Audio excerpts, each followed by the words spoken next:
අපි බලමු මේ රෝල් එක හදාගන්න මොනවද ඕන වෙන්නේ කියලා. මම අරගෙන තියෙනවා තඹපු අල, ඒ වගේම බීලුණු කපාගෙන තියෙනවා, රම්පේ කරපිංචා, අමු මිරිස්, ඊට පස්සේ සැමන් එකක් අරගෙන තියෙනවා සහ බිත්තර අපිට අවශ්‍ය වෙනවා. මුලින්ම රත් වෙච්ච තෙල් එකට බීලුණු ටික දාගන්නවා. බීලුණු ටික ටිකක් රත් වෙද්දී ඒකට රම්පේ කරපිංචා දාගන්නවා. මුමිරිස් ටිකත් මම ඒකටම එකතු කරගත්තා.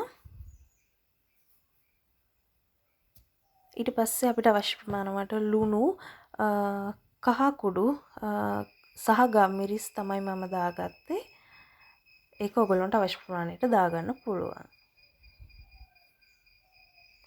ඊට පස්සේ මේ ටික ටිකක් රත් වුණාට පස්සේ අපිට පුළුවන් අපේ සැමන් ටික එකතු කරගන්න.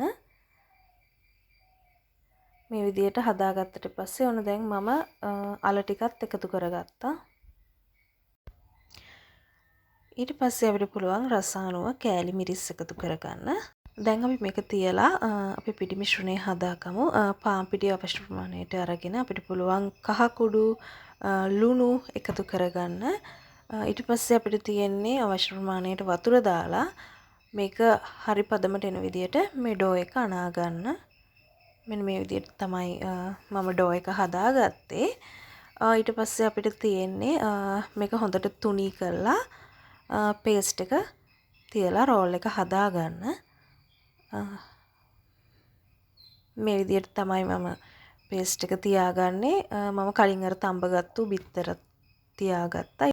ඊට පස්සේ අපිට පුළුවන් මේ විදිහට රෝල් කරගන්න. ඊළඟට අපි මේ විදිහට හදාගෙන ඊට පස්සේ අපි බිත්තර සුදු මදයක් අරගෙන මේක හොඳට දවටගෙන තමයි බිස්කට් කුඩු තවර ගන්න ඕන. මේ විදිහට මම මේ ඔක්කොම ටික දවට ගත්තා. ඊට පස්සේ හොඳට රත් වෙච්ච තෙලේ දාලා වැත ගන්න තමයි තියෙන්නේ. මේ තියෙන්නේ මම මේ විදිහට හදාගත්ත රෝල්ස් ටික. ඉතින් ඔයගොල්ලන්ටත් පුළුවන් මේ රෙසිපි එක try කරලා බලන්න. Thank you.